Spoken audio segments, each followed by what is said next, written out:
ассалому алайкум тамошобинон муҳтарам. Нашри навбатии барномаи иттилооти ахборро аз телевизиони Тоҷикистон мустақиман манзури шумо мегардонем. Дар студия Оишаи Сатто. дар қасри миллат асосгузори сулҳу ваҳдати миллӣ пешвои миллат президенти ҷумҳурии Тоҷикистон муҳтарам Эмомалӣ Раҳмон, раиси амалкунандаи созмони ҳамкорӣ ва амният дар Аврупо, вазири корҳои хориҷии подшоҳии Шветсия хонум Ан Линдеро ба ҳузур пазируфтанд. дар вохӯри маҷмӯи васеи масоили ҳамкории Тоҷикистону подшоҳии Шветсия, ҳамчунин робитаҳо дар доираи созмони ҳамкорӣ ва амният дар Аврупо мавриди баррасӣ қарор дода шуд. дар оғози мулоқот президенти мамлакат муҳтарам Эмомалӣ Раҳмон таъкид доштанд ки мо ба пешбурди ҳамкориҳо бо Шветсия ҳамчун шарики бо эътимод дар Аврупо таваҷҷӯҳи зиёд зоҳир мекунем. ҷонибҳо таҳкиму густариши ҳамкориҳои барои ҷонибҳо судмандро дар соҳаҳои мухталифи сиёсӣ, робитаҳои байнипарлумонӣ, иқтисоду тиҷорат, маориф, амният ва тағйирёбии иқлим зарур шумурданд. дар мулоқот вазъи кунунии робитаҳои Тоҷикистон бо созмони ҳамкорӣ ва амният дар Аврупо дар доираи се ченаки фаъолияти созмон сиёсию низомӣ, иқтисодию экологӣ ва инсонӣ муҳокима карда шуд. вобаста ба паёмадҳои коронавирус пешниҳод гардид ки дар доираи ҳамкорӣ созмони ҳамкорӣ ва амният дар Аврупо барномаҳои марбутаи худро ба коҳиш додани паёмадҳои вируси нави сироятӣ равона сохта кӯмакҳои амалӣ ва техникиро дар ин самт зиёд гардонад. зимни мулоқот ҷонибҳо оид ба ҳалли масъалаҳои доғи рӯз, пешгирӣ ва аз байн бурдани таҳдиду хатарҳои ҷаҳони муосир аз қабили муқовимат ба терроризму экстремизм ва маблағгузории онҳо, гардиши ғайриқонунии маводи мухаддир ва силоҳи сабук, ҷиноятҳои киберӣ ва ҷиноятҳои муташаккили фаромилӣ таваҷҷӯҳ зоҳир карданд. вазири корҳои хориҷии подшоҳии Шветсия дар навбати худ талошҳои ҷониби Тоҷикистонро ҷиҳати иҷрои ӯҳдадориҳояш дар доираи созмон, ҳамчунин нақши пешсафии кишвари моро дар пешбурди масъалаҳои глобалӣ вобаста ба об махсус таъкид карда, ҷонибдории худро аз ташаббусҳои президенти ҷумҳурии Тоҷикистон пешвои миллат муҳтарам Эмомалӣ Раҳмон ҷиҳати соли 2025-ро ҳамчун соли умумиҷаҳонии ҳифзи пиряхҳо эълон кардан иброз доштанд. пас аз мулоқот бо асосгузори сулҳу ваҳдати миллӣ пешвои миллат президенти ҷумҳурии Тоҷикистон муҳтарам Эмомалӣ Раҳмон, раиси амалкунандаи созмони ҳамкорӣ ва амният дар Аврупо, вазири корҳои хориҷии подшоҳии Шветсия хонум Ан Линдер андешаҳояшро ба хабарнигорон чунин баён дошт.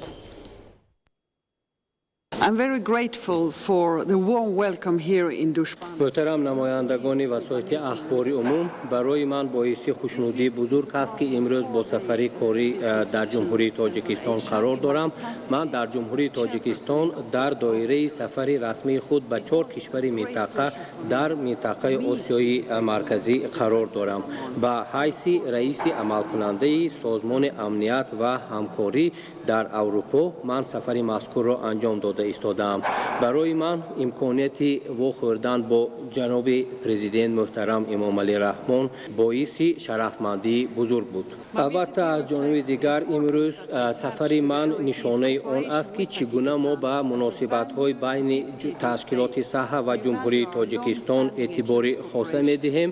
мо ҷумҳурии Тоҷикистонро ҳамчун як кишвари узви ташкилоти саҳҳа дар сатҳи баланд арзёбӣ мекунем ва ман мехостам аз фурсати мазкур истифода бурда ба ҷумҳурии Тоҷикистон барои дастгириҳои ҳамаҷониба ва ҳамкории пурмаҳсул бо ташкилоти саҳҳа миннатдории бепоёни худро изҳор намоям.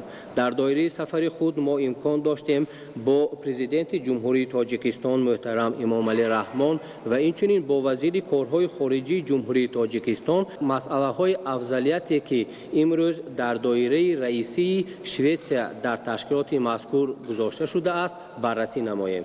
имрӯз мо дар асоси принсипи ягона дар минтақаи Аврупо ки ин ҳам бошад амнияти ҳамаҷониба мебошад, фаъолияти худро пеш бурда истодаем.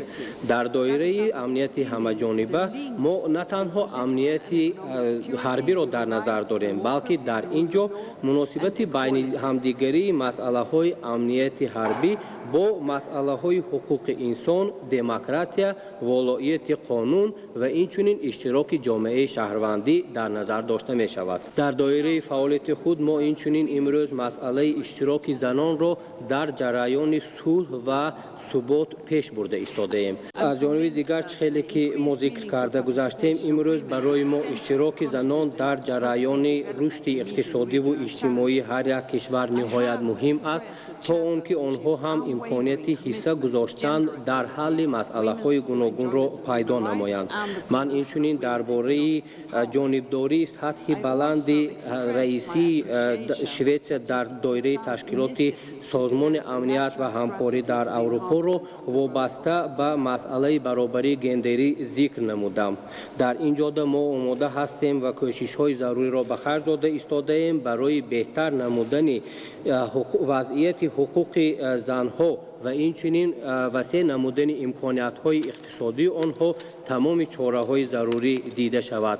ман хушҳол аз он ҳастам ки ҷумҳурии Тоҷикистон стратегия ёки барномаи миллии худро вобаста ба баланд бардоштани мақому манзалати занҳо қабул кардааст. дар доираи вохӯрӣ бо муҳтарам ҷаноби президент мо инчунин масъалаи лоиҳаҳои гуногунеро ки имрӯз аз ҷониби созмони амният ва ҳамкорӣ дар Аврупо дар ҷумҳурии Тоҷикистон амалӣ гардида истодааст баррасӣ намудем.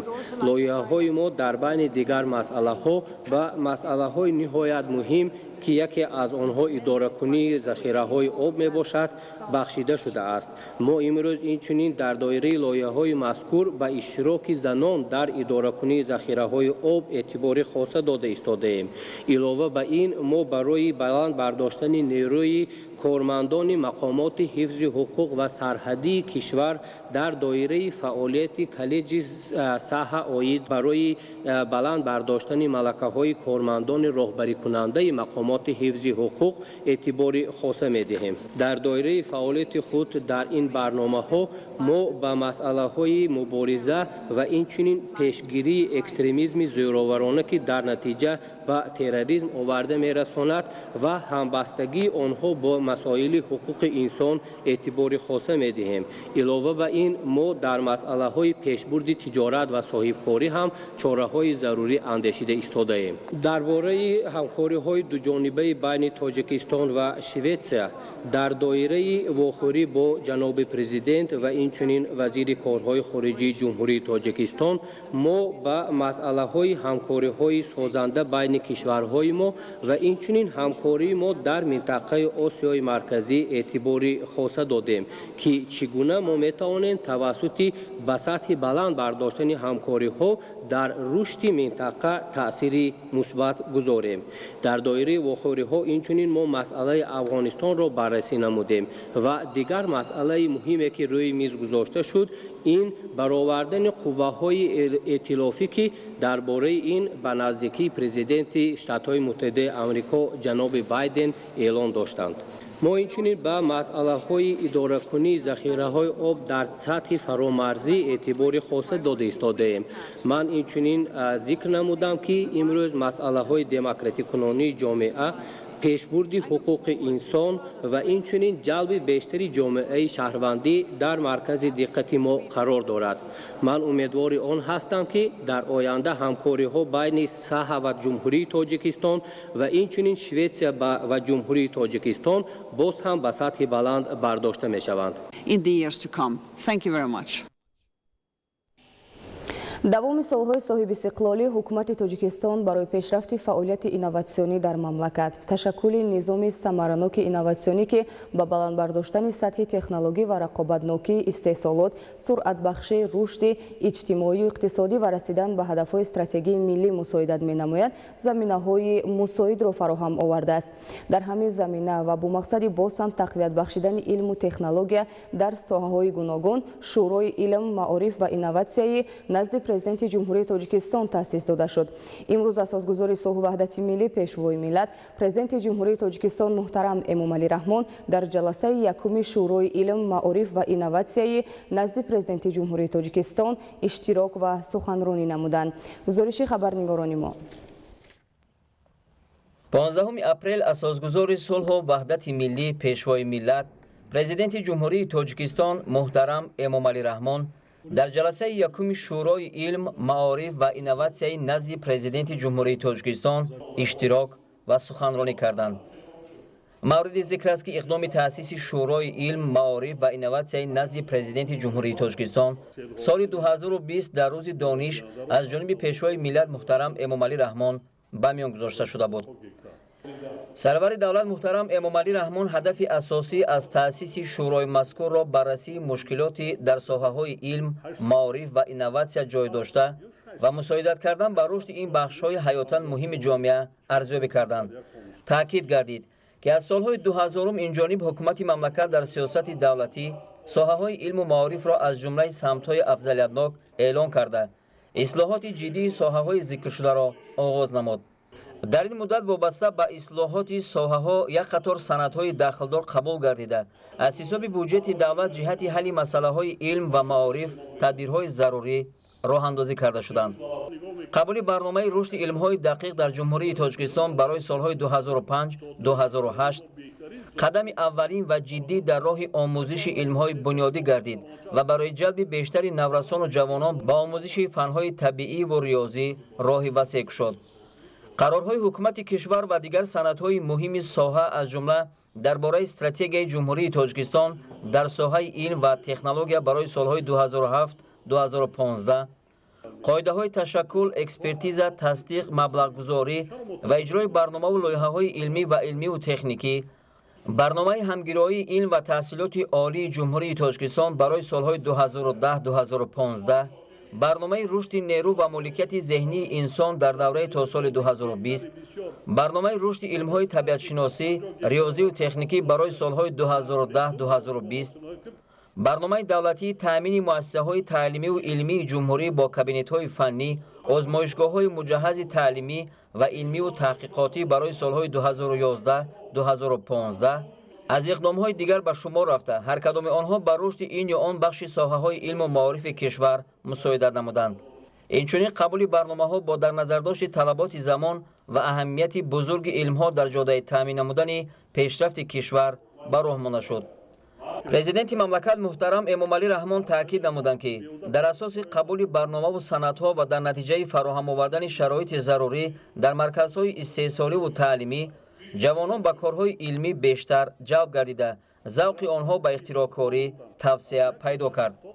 در یک مدت کوتاه از جانب عالمان و اختراعکاران یک قطار نوگانی‌ها و تجهیزات و واسطه‌های تکنیکی به وجود آورده شدند.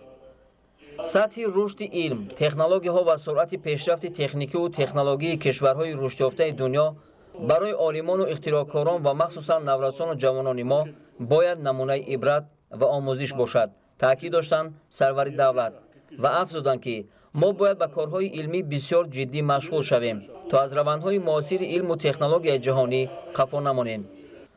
وابسته به تصمیم حکومت کشور آید به انتخاب هدف چهارم استراتژی صنعتی کنانی با سرعت کشور تاکید گردید که برای رسیدن به این هدف پیش از همه ضرور است که رابطه زیچ و ثمره‌بخش علم با استحصالات تامین گردیده تکنولوژی‌های معاصر، دستاوردهای علم و تکنیک و اینواسیون در استحصالات کشور به طور وسیع استفاده کرده شوند. مشغول شدن به فعالیت اینواسیونی و به وجود آوردن محصولات اینواسیونی یکی از عامل‌های میباشد که به پیوند علم با استحصالات مساعدت کرده میتواند. قابل ذکر است که طی سالهای اخیر حکومت تاجیکستان برای پیشرفت فعالیت اینواسیونی در مملکت تشکل نظام ثمره‌ناک اینواسیونی که به بالا برداشتن سطح تکنولوژی و رقابتناکی استحصالات به بازار داخلی و خارجی برآوردن محصولات اینواسیونی، استحصال مال‌های عوض کننده واردات، سرعت بخشی رشد اجتماعی و اقتصادی و رسیدن به هدف‌های استراتژی ملی مساعدت می‌نمایند، زمینه‌های حقوقی و اقتصادی را فراهم آورده است. از جمله در قانون جمهوری تاجیکستان درباره فعالیت اینواسیونی، استراتژی رشد اینواسیونی جمهوری تاجیکستان برای دوره تا سال 2020 و برنامه رشد اینواسیونی جمهوری تاجیکستان برای سالهای 2011-2020 اساسهای حقوقی فعالیت اینواسیونی مهیا گردیدند. دستاوردهای سالهای آخر عالمان کشور را تحلیل نموده سرور دولت محترم امامعلی رحمان تاکید کردند که پیشروی‌های تا امروز نائل شده عالمان ما در مقایسه با طلبات زمان علل خصوص برای تامین نمودن رشد استوار اقتصادیات کشور قانع کننده نیستند. аз ин рӯ пешвои миллат муҳтарам эмомалӣ раҳмон дар назди олимон вазифаҳои мушаххас гузоштанд. дар робита ба масъалаи робитаи илм ва истеҳсолот таъкид гардид ки тибқи таҳлилҳо аз тарафи вазорату идораҳои дахлдор, корхонаҳои истеҳсолӣ ва соҳибкорон ҷиҳати татбиқ намудани технологияҳои пешниҳодшаванда ва тавассути онҳо ба роҳ мондани истеҳсоли молу маҳсулоти ватанӣ таваҷҷӯҳи зарурӣ зоҳир карда намешавад. با مقصد اصلاح وضع و تقویت بخشیدن بر نیروی ذهنی جامعه حکومت مملکت سالهای 2020-2040 را 20 ساله آموزش علمهای طبیعی دقیق و ریاضی در ساحه علم و معارف اعلان نموده. اینچنین جهت عملی سازی این اقدام دایر به گذراندن آزمون هر ساله علم فروغ معرفت قرار قبول کرد. هدف اساسی از اقدامات ذکر شده تشکل دادن جهانبینی علمی جامعه، رشد تفکر تکنیکی، پیوند علم با استحصالات و خصوصاً جلب نمودن جوانان به اختراعکاری و نوآوری به شمار می رود.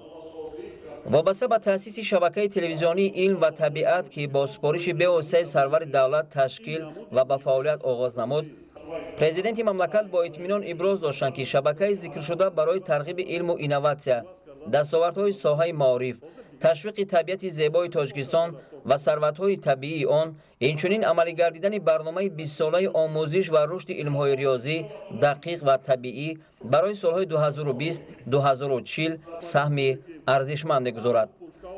ضمن سخنرانی در جلسه یکم شورای علم، معارف و اینوواسیا نزد پرزیدنت جمهوری تاجیکستان، پیشوای ملت محترم امامعلی رحمان تاکید نمودند که با وجود قبول برنامه و سندها برای رشد ساحه‌های معارف، تطبیق نه همه آنها قناعت بخش می باشد.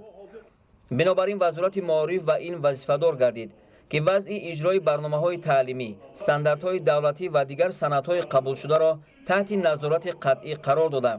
یکجا با شورای رکتوران مؤسسه‌های تحصیلات عالی کسبی مسئله نظام کردیتی تحصیلات را بررسی نماید و دایر به بهتر نمودن سطح و صفت تحصیلات در همه زمینه‌ها چاره‌های ضروری و فوری را عملی سازد.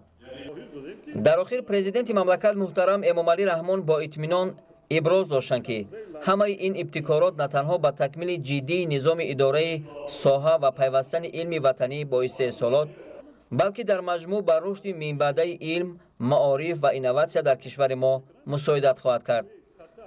بعد سخنرانی پرزیدنت جمهوری تاجیکستان محترم امامعلی رحمان در جلسه یکم شورای علم، معارف و اینوواسیا نزد پرزیدنت جمهوری تاجیکستان باید به دستاوردهای علم و اینوواسیا، پیوندی علم و استحصالات، پرزیدنت اکادمی ملی علم‌ها فرهاد رحیمی، دکتر علم‌های شیمی، دیرکتور انستیتوت علمی و تحقیقاتی نزد دانشگاه ملی تاجیکستان سراج الدین اکرام، دیرکتور انستیتوت مسائل آب، گیدروانرژیتیکا و اکولوژی اکادمی ملی علم‌های تاجیکستان عارف امیرزاده، خادم علمی مرکز اینوواسیونی اوید به آموزش مواد طبیعی اکادمی ملی علم‌های تاجیکستان فاروق شراپوف، سرخادم علمی انستیتوت شیمی اکادمی ملی علم‌های تاجیکستان زین‌الدین محیدینوف، دوسنت کافدرای حمایت ریلی و اتوماتیک دانشگاه تکنیکی تاجیکستان به نام اکادمیک آسیمی باربد میرزازاده با تکلیف و پیشنهادها برای رشد علم و اینوواسیا در تاجیکستان برآمد کردند. بینندگان گرامی، نشر نوبتی برنامه اطلاعات اخبار به انجام رسید. خیر، سلامت و سربلند باشید.